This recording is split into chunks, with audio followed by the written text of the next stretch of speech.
Good morning, world! Ayan, hello, Vincent! Hello. Ayan, naglalaro si Vincent. So, ayan nga, tawag nitong, nandito pa yung lolo niya, pero nandoon sa shower. Tawag ito, dinala mo? Yes. Hindi mo dadalhin? Yes. Diyan mo ilagay yung phone mo. Ayan, so, gigising lang namin, pero nakakain na kami ng breakfast. At, ito't mag-aano ako ng face ko. Sana nga ba yung ko? So, ito pala yung, natin, yung, kumusta kayong lahat? Ayan. So, ito pala yung ating, rice water. Ayan. So, yun yung pang, natin. Pang sa mukha. Pero wala akong spray. Kaya ang ginagamit ko. Mayroon ako spray, pero mas gusto kong gamitin itong, itong pad. Yan. So, nag-aano talaga yung face nyo dito. Pumapayat. Hindi, talagang nag-i-smooth. Believe na talaga ako dito sa rice water na ito. Ayan. Kaso lang pag magsa-shower, syempre, dapat maglagay ka before shower. Nito, ang problema kasi, pag magpunta ka na ng shower, ay nakalimutan mo na. So, bukas na lang. Ganyan.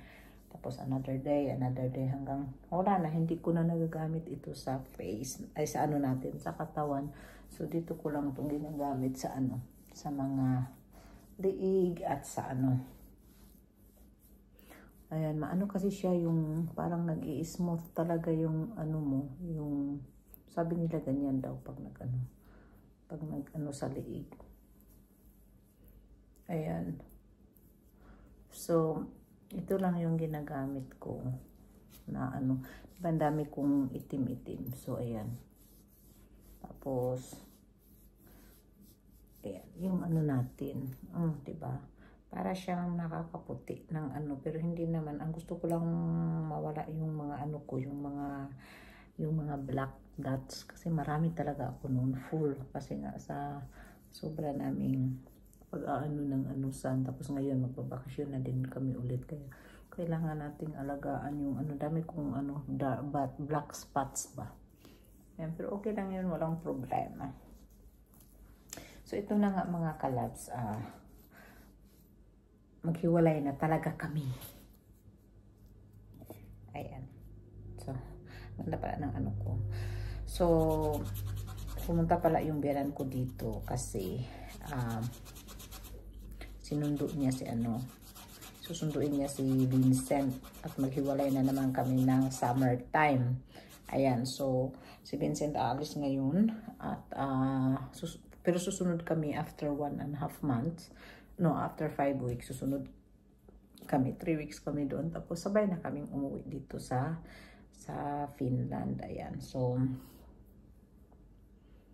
ayun. Diba? Tingnan mo yan. Soft talaga siya. Subukan nyo.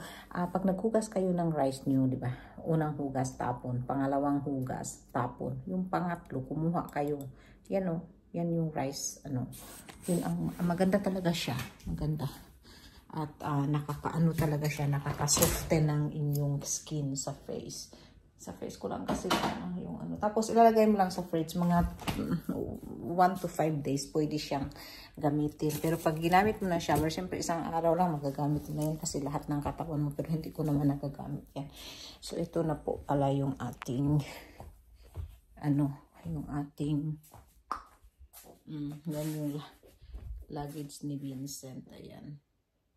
Na-impake ko na yan. And then, so kung makita nyo yan, ayan.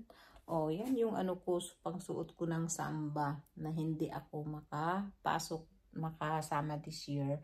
Kasi, dahil sa operasyon ko, ayan, so hindi ako makasama this year. Pero baka next year makasama ko. So, ito.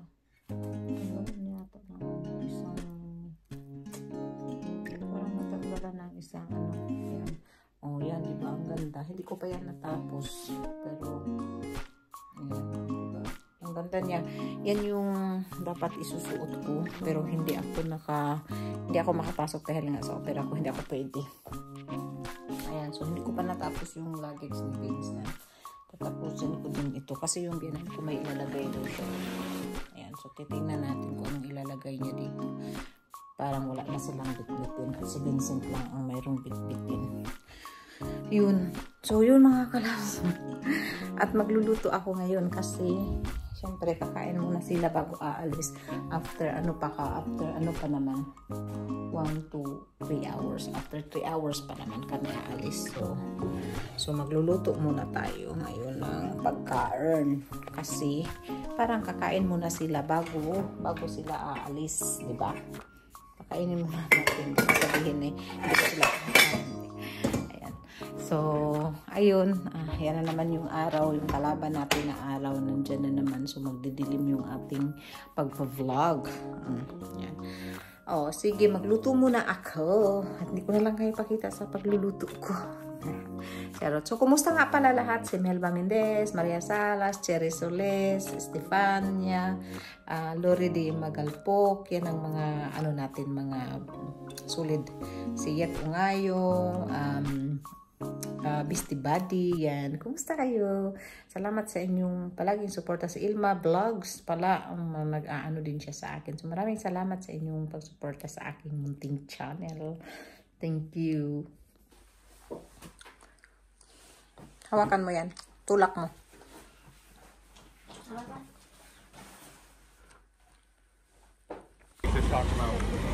Vincent, saan ka pupunta? Ayan na si Vincent, ready na. Punta na kami doon, ihatid ko sila.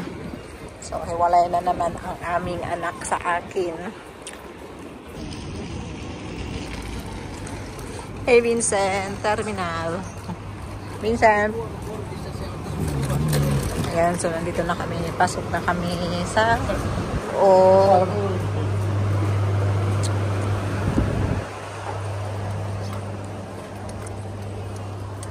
dito na naman tayo sa airport. So, dahil kapitbahay natin ang airport. Yan. Doon tayo pupunta sa elevator. Tara sa elevator. Excited ka na, nak, na? Iwanan mo si mama? Iwanan na niya si mama. Lala, papi. So, dadalhin siya ng lolo niya. Tapos, susunod na lang kami after 1.5 months. Vincent. Na.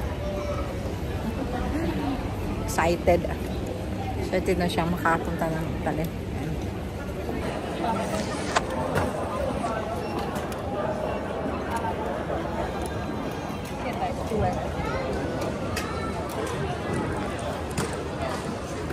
Ayan na sila. Muntik pa yatang hindi makaalis itong mga ito kasi walang passport yung biyanan ko. Ngayon inaano nila kung paano nila makaalis itong biyanan ko. Paano nak hindi kayo makaalis? Mag-stay kayo dito sa Finland. No, then I'm going alone.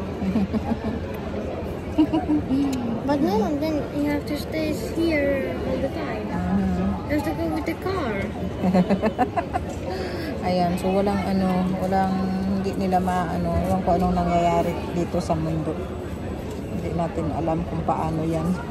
Ayan, so hindi ko alam, ko na explain ko mamaya kung paano. Ciao, momo. Ciao. Hapo lang mo. Ciao, ciao papi. Ciao. Ciao, amore. Ci sentiamo. Adesso aspetto se qualcosa che devo riportare, aspetto qua, Vincent. Ok? Ciao.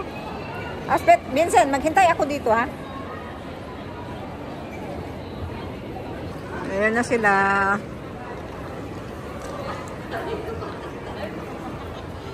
Saan na napunta? Ayan na sila doon.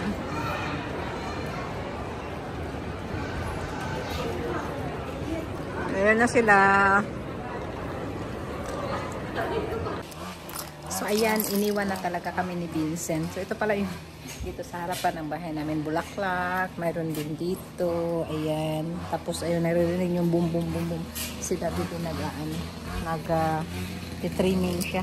So, tingnan natin kung saan siya nagtitrimming. Nandun.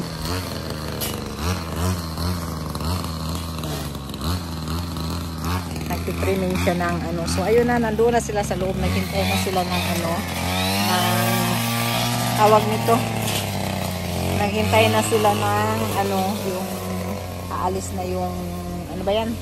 Yung airplane. Siguro okay naman, on time naman daw yung aeroplano. Kaya, ayun, na ano lang kasi dahil kailangan talaga ng passport daw. Ewan ko, kasi dumating naman yung biyanan ko dito, wala namang passport na dala talaga. Tapos kanina sinabihan na kailangan daw talaga ng passport. So ayan, kala namin hindi talaga sila matuloy maalis. Muntikan na talaga, sabi ko ganun lang. Hindi talaga siguro sila makaalis. Tapos so, sabi na okay din sa awa ng Diyos. Kaya, tapos nagsabi na kailangan daw ng passport yung biyanan ko. Kaya kailangan talaga nilang mag-apply ng passport. Kasi ID lang talaga ang ginagamit nila mula pa noon. Tapos ngayon ay hinahanap yung passport. So ayan mga kalabs, natakot talaga ako, yung parang naano talaga ako. Ito pala yung likod namin. Ito nakikita nyo minsan. So maingay yung ano ni Daddy doon sa ano. Kaya yun mga kalabs, nakakatakot din minsan yung doon. Kaya kailangan talagang may passport, lalo na pag magbiyahe. Ayan. At hindi pwedeng walang passport kasi yan, tingnan mo ngayon nangyari. Talagang natagalan kami doon sa desk kasi sabi hindi talaga daw makapasok, natakot na yung biyanan ko. Sabi niya hindi na daw sila makaalis.